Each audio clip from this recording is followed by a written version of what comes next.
بسم اللہ الرحمن الرحیم الحمد للہ وکفى وسلام علی عباده الذین اصطفى اما بعد اعوذ باللہ من الشیطان الرجیم بسم اللہ الرحمن الرحیم وقضى ربك ألا تعبدوا إلا إياه وبالوالدين إحسانا إما يبلغن عندك الكبر أحدهما أو كلاهما فلا تقل لهما أف ولا تنهرهما وقل لهما قولا كريما واخفض لهما جناح الذل من الرحمة وقل رب ارحمهما كما ربياني صغيرا وقال النبي صلى الله عليه وسلم رضا الرب في رضا الوالد وسخط ربي في سخط الوالد وقال النبي صلى الله عليه وسلم أي العمل أحب إلى الله عز وجل صدق الله وصدق رسوله النبي الكريم ونحن على ذلك لمن الشاهدين والشاكرين والحمد لله رب العالمين۔ میرے محترم بزرگوں اور دینی بھائیوں، اللہ تبارک و تعالی کا بے حد احسان ہوا، کرم ہوا، فضل ہوا کہ اللہ تبارک و تعالی نے مجھے اور آپ کو جمعہ کی نسبت سے اپنے پاک گھر میں آنے کی توفیق عطا فرمائی۔ ابھی میں نے آپ کے سامنے چند آیات پڑھی، چند ارشادات پڑھی۔ اس میں اللہ رب العزت نے والدین کا حقوق بیان فرمایا ہے،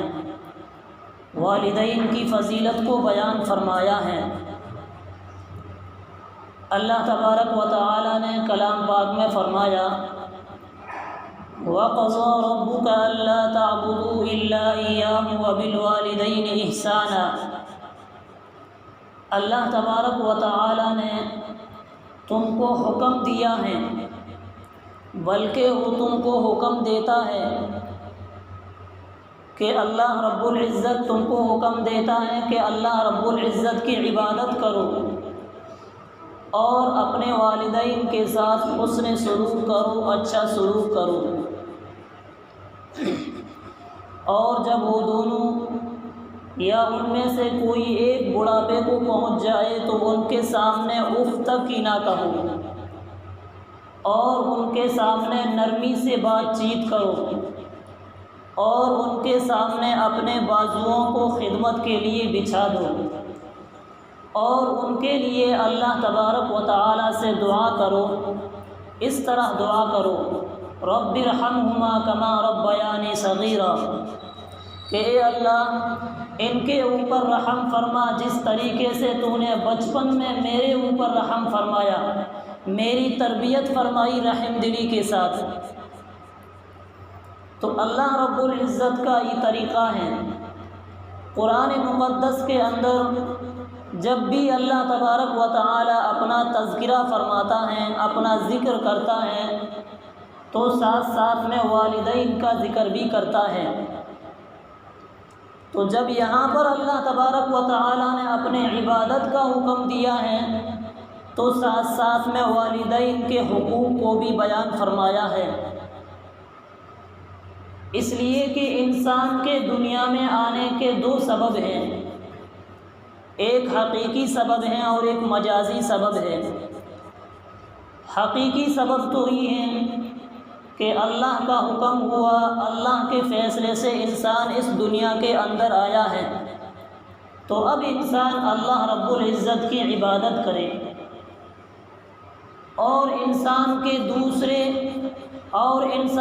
دوسرا سبب یہ ہے دنیا میں آنے کا کہ وہ مجازی سبب ہے کہ انسان اس دنیا میں ماں باپ کے ذریعے سے آیا ہے، ماں باپ کا تعلق ہوا، ماں باپ کا ملاپ ہوا تو انسان اس دنیا کے اندر آیا ہے۔ تو اب انسان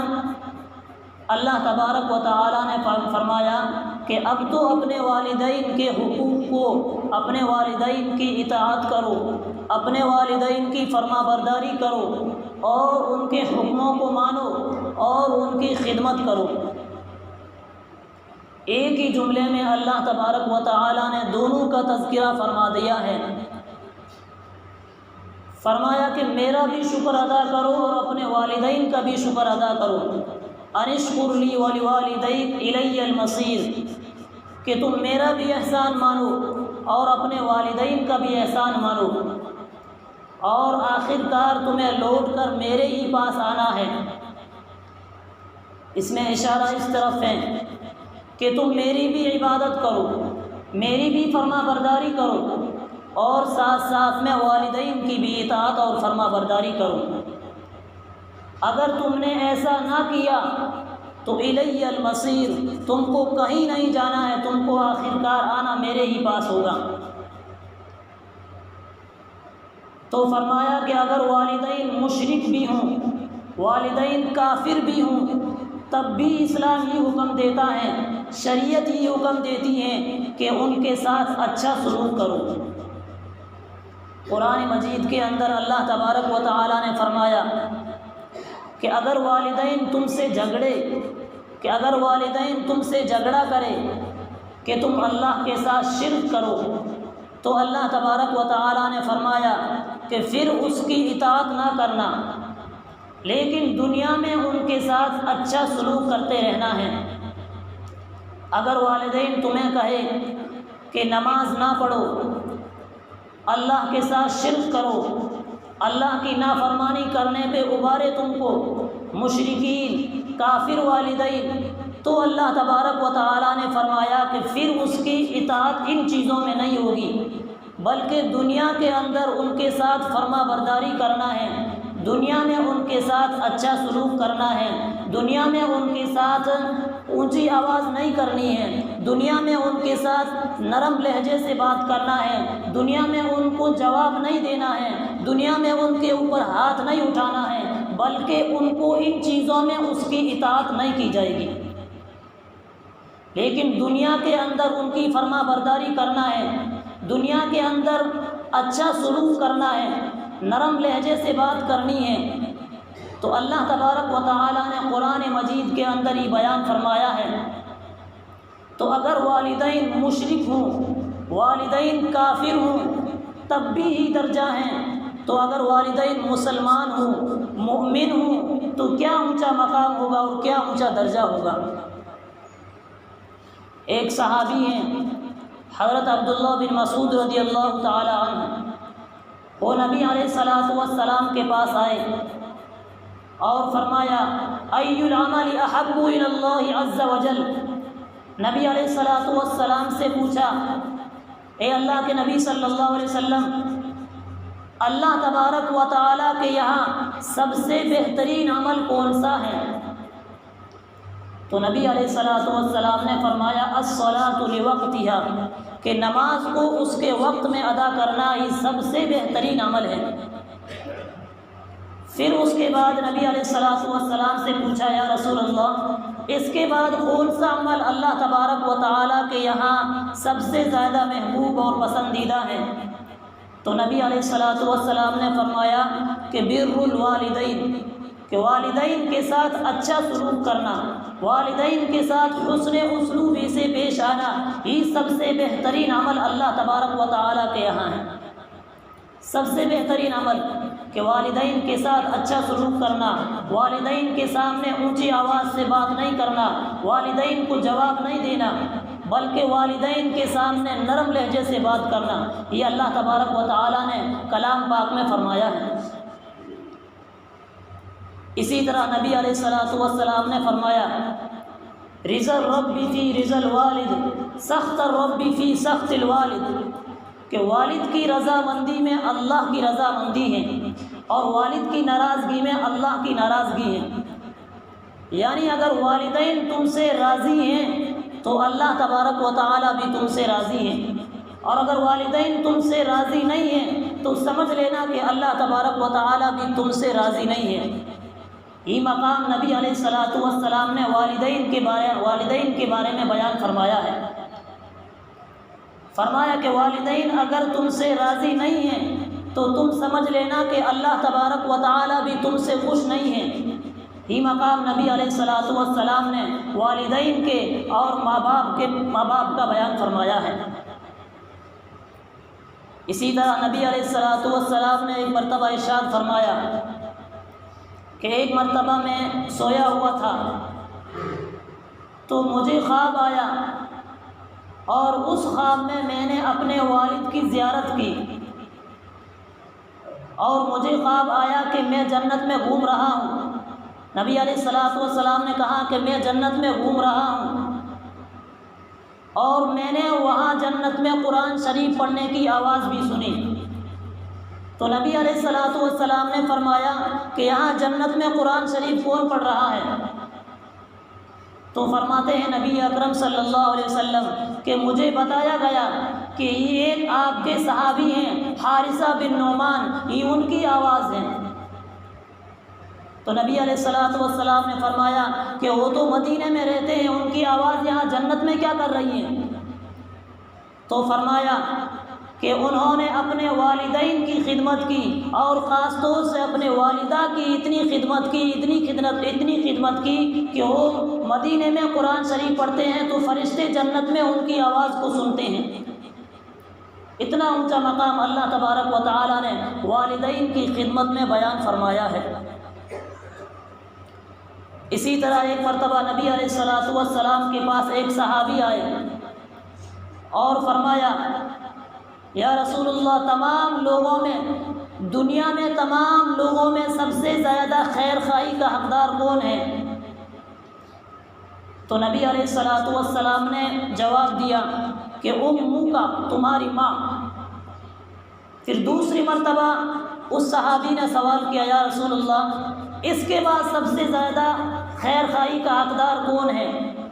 تو پھر دوسری مرتبہ نبی علیہ الصلوۃ والسلام نے جواب دیا امک کا، تمہاری ماں۔ پھر تیسری مرتبہ انہوں نے پوچھا کہ اس کے بعد سب سے زیادہ خیر خواہی کا حقدار کون ہے؟ تو پھر نبی علیہ الصلوۃ والسلام نے یہی جواب دیا امک کا، تمہاری ماں۔ پھر اس صحابی نے چوتھی مرتبہ سوال کیا یا رسول اللہ، اس کے بعد سب سے زیادہ خیر خواہی کا حقدار کون ہے، مہربانی کا، خیر خواہی کا؟ تو چوتھی مرتبہ نبی علیہ الصلوۃ والسلام نے جواب دیا کہ ابو کا، تمہارا باپ۔ تو ماں کا درجہ اتنا بڑا ہے، اس میں اشارہ اس طرف ہے کہ ماں بہت تکلیف برداشت کرتی ہے انسان کے لیے، اپنے بچے کے لیے۔ ماں حمل کی تکلیف برداشت کرتی ہے، ولادت کی تکلیف برداشت کرتی ہے، اور جب بچہ بچپن میں چھوٹا ہوتا ہے تو ان کی راتوں کی نیند کو قربان بھی کر دیتی ہیں۔ تو نبی علیہ الصلوۃ والسلام نے 3 مرتبہ ماں کا ذکر فرمایا، اس کے بعد باپ کا ذکر فرمایا۔ ایک دوسری روایت میں اللہ کے نبی صلی اللہ علیہ وسلم نے ارشاد فرمایا کہ باپ جنت کے دروازوں میں سے سب سے بڑا دروازہ ہے۔ فَإِن شِئْتَ فَاحْفَظْ، اگر تو چاہے تو اس کی حفاظت کر لے، اور فَإِن شِئْتَ فَزَيَّ، اور اگر تو چاہے تو اس کو ضائع کر دے، تیری مرضی ہے کہ اگر تو والدین کی اطاعت کرے گا، والدین کی فرما برداری کرے گا، والدین کے حکموں کو مانے گا، والدین کی خدمت کرے گا، اور والدین کی بات پر تو لبیک کہے گا، تو سمجھو کہ تم نے جنت کے دروازے کی حفاظت کر لی۔ اور اگر تم نے والدین کی نافرمانی کی تو تم سمجھ لینا کہ تم نے جنت کے دروازے کو ضائع کر دیا۔ اتنا اونچا مقام اسلام کے اندر اللہ تبارک و تعالی نے ماں باپ کا بیان فرمایا ہے۔ اس لیے میرے محترم بزرگوں اور دوستوں، جن کے والدین حیات ہیں، جن کے والدین زندہ ہیں، ان کو چاہیے کہ اپنے والدین کی خدمت کریں، اپنے والدین کی فرما برداری کریں، اپنے والدین کی اطاعت کریں، ان کے حکموں کو مانیں اور ان کی خدمت کریں، کیونکہ اللہ تبارک و تعالی نے ایک مرتبہ اللہ تبارک و تعالی نے فرمایا کہ والدین کی دعا بہت جلد قبول ہوتے ہیں اللہ تبارک و تعالی کے ہاں۔ ایک مرتبہ نبی علیہ الصلوۃ والسلام کی خدمت میں ایک نوجوان حاضر ہوا اور فرمایا یا رسول اللہ مجھ سے ایک بہت بڑا گناہ سرزد ہو گیا ہے۔ تو نبی علیہ الصلوۃ والسلام نے فرمایا کہ جاؤ اپنی والدہ سے دعا کرواؤ۔ یعنی والدہ کی دعا اتنی اہم ہے کہ نبی علیہ الصلوۃ والسلام نے ان کو سکھایا کہ اگر تم والدہ سے دعا کراؤ گے تو اللہ تبارک و تعالیٰ تمہارے بڑے سے بڑے گناہ کو بھی معاف فرما دیں گے، اس لیے کہ اللہ تبارک و تعالیٰ نے والدہ کو دنیا کے اندر نمونے کے طور پر بنایا ہے۔ اللہ تبارک و تعالیٰ نے فرمایا اے میرے بندو، اگر تم میری رحمت کا رحمت دیکھنا چاہتے ہو، پریکٹیکل منظر میں دیکھنا چاہتے ہو تو اپنی والدہ کو دیکھ لو کہ والدہ اپنی اولاد سے کتنی پیار کرتی ہے، والدہ اپنی اولاد سے کتنی محبت کرتی ہے، اس کی ممتا کیسی ہوتی ہے کہ والدہ کی دعا نبی علیہ الصلوۃ والسلام نے فرمایا کہ جب بندہ والدہ سے دعا کی درخواست کرتا ہے تو اللہ تبارک و تعالیٰ نے فرمایا کہ اس کی دعا جلدی قبول ہوتی ہے۔ اسی طرح ایک واقعہ ہے، امام بیہقی رحمۃ اللہ علیہ نے لکھا ہے، سفیان بن عیینہ رحمۃ اللہ کے بارے میں لکھا ہے کہ ایک بہت بڑے بزرگ گزرے ہیں، اللہ والے گزرے ہیں۔ وہ فرماتے ہیں کہ جب میرے والد کا انتقال ہوا تو مجھے بڑا صدمہ لگا، مجھے بڑا جھٹکا لگا کہ جب میرے والد کا انتقال ہوا تو مجھے بہت بڑی تکلیف ہوئی، مجھے بڑا صدمہ لگا کہ دنیا کے اندر جو میرے سہارا تھے، مجازی سہارا، وہ میرے والد صاحب تھے۔ جب انتقال ہوا تو وہ فرماتے ہیں کہ انتقال کے بعد میں نے اپنا ہی معمول بنا لیا تھا کہ میں ہر ہفتے کو، ہر جمعہ کو میں اپنے والد کی قبر پر جاتا تھا، ایصال ثواب کرتا تھا، ان کے لیے دعائیں کرتا تھا اور پڑھ کر کچھ بخشتا تھا۔ اس طرح کچھ دن تک یہ عرصہ چلتا رہا، کچھ عرصہ گزر گیا تو سستی اور غفلت طاری ہو گئی۔ ایک مرتبہ پھر بہت زیادہ تاخیر ہو گئی تو وہ فرماتے ہیں کہ پھر میں نے سوچا کہ میں اپنے والد کی قبر کی زیارت کروں، تو پھر وہ والد کی قبر کی زیارت کے لیے گئے، ایصال ثواب کرنے کے لیے، دعائیں کے لیے گئے تو وہ فرماتے ہیں کہ پڑوس میں ایک درخت تھا، میں اس درخت کے ٹیک لگا کر بیٹھا تو مجھے نیند آ گئی، میری آنکھ لگ گئی، تو اس آنکھ لگی تو میں نے ایک خواب دیکھا کہ اس خواب میں نے اپنے والد کی زیارت کی، اور والد کی زیارت کرنے کے بعد وہ فرماتے ہیں کہ والد قبر کے اندر بیٹھے ہوئے ہیں، کفن ان سے لپٹا ہوا ہے، چہرے پر بشاشت ہے، چہرہ کھل رہا ہے۔ ایسے واقعات اللہ تبارک و تعالیٰ ظاہر فرما دیتے ہیں۔ تو وہ فرماتے ہیں کہ میری آنکھ لگ گئی، جب میری آنکھ لگ گئی تو مجھے والد صاحب نے مجھے کہا کہ تم پہلے تو ہر جمعے کو، ہر ہفتے کو قبر پر آتے تھے، میری قبر کی زیارت کرتے تھے، کچھ پڑھ کر ایصال ثواب کرتے تھے، میرے لیے دعائیں کرتے تھے، اس مرتبہ تم نے اتنی زیادہ تاخیر کیسے کر دی؟ تو وہ فرماتے ہیں کہ والد صاحب سے انہوں نے پوچھا کہ آپ کو کیسے پتہ چلتا ہے کہ میں یہاں قبر کی زیارت کرنے آتا ہوں، آپ کے لیے دعائیں کرنے آتا ہوں، تو آپ کو کیسے پتہ چلتا ہے؟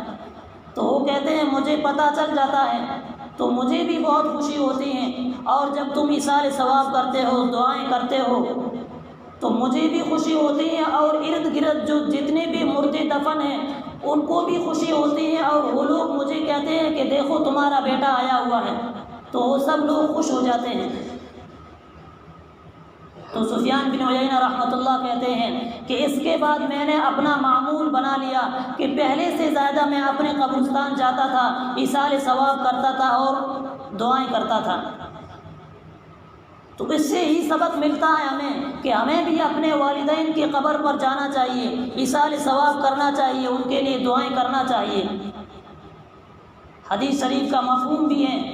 نبی علیہ الصلوۃ والسلام نے حکم بھی دیا ہے زورها فإنها تذکر الآخرہ، کہ تم قبروں کی زیارت کرو کہ تمہیں موت یاد دلاتی ہیں، قبریں تمہیں موت یاد دلاتی ہیں۔ کہ جب انسان وہاں جاتا ہے، وہاں پہنچتا ہے تو انسان کو اپنی موت یاد آتی ہے کہ ایک دن ہمیں بھی یہیں آنا ہے، ہمیں بھی ایک دن لوگ کندھوں پر اٹھا کر یہاں چلا دیں گے،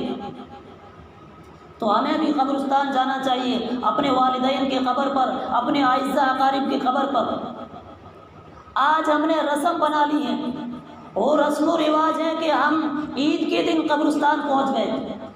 یا شب برات کو قبرستان پہنچ گئے، بس اس کے بعد ہم نے چھٹی کر لی۔ نہیں، ہمیں قبرستان جانا چاہیے، ہم اپنے والدین کی قبر پر جانا چاہیے، اپنے اعزاء اقارب کی قبر پر جانا چاہیے۔ اتنے واقعات اللہ تبارک و تعالیٰ نے فرمایا، نبی علیہ الصلوۃ والسلام فرمایا کہ ایسے واقعات اللہ تبارک و تعالیٰ ظاہر فرما دیتے ہیں کہ تم قبرستان جاؤ، اپنے والدین کی قبر کی زیارت کرو، ان کے لیے دعائیں کرو۔ اگر تم قبرستان جاؤ گے، والدین کے لیے دعائیں کرو گے، تو قبرستانوں کی بھی حفاظت رہے گی۔ اسی طرح آج ہم نے مسجدوں کو بھی ویران کر دیا۔ بہت سارے پیپروں میں آتا رہتا ہے کہ فلاں مسجد ویران تھی، اس میں نمازی آتے نہیں تھی، تو وہ مسجد ویران ہو گئی اور حکومت نے اس کو اپنے قبضے میں لے لیا کہ اس میں نمازی آتے نہیں تھے، تو لوگوں نے مسجدوں کو اپنے قبضے میں لے لیا۔ کیونکہ اس میں نمازی آتے نہیں تھے، کوئی دیکھ بھال کے لیے آتے ہی نہیں تھے، تو حکومت نے اس کو اپنے قبضے میں لے لیا۔ اسی طرح بہت ساری جگہوں پہ قبرستانوں کا بھی یہی حال ہے کہ ہم نے قبرستان جانا چھوڑ دیا، اپنے والدین کی قبر پر جانا چھوڑ دیا، اپنے اعزاء اقارب کی قبر پر جانا چھوڑ دیا۔ رسم کے لیے سال میں ایک مرتبہ چلے گئے تو چلے گئے، اس کے بعد ہم نے چھٹی کر لی۔ اور نئی جنریشن کو، نئی نسل کو تو پتہ بھی نہیں ہے کہ دادا کی قبر کہاں ہے، پردادا کی قبر کہاں ہے،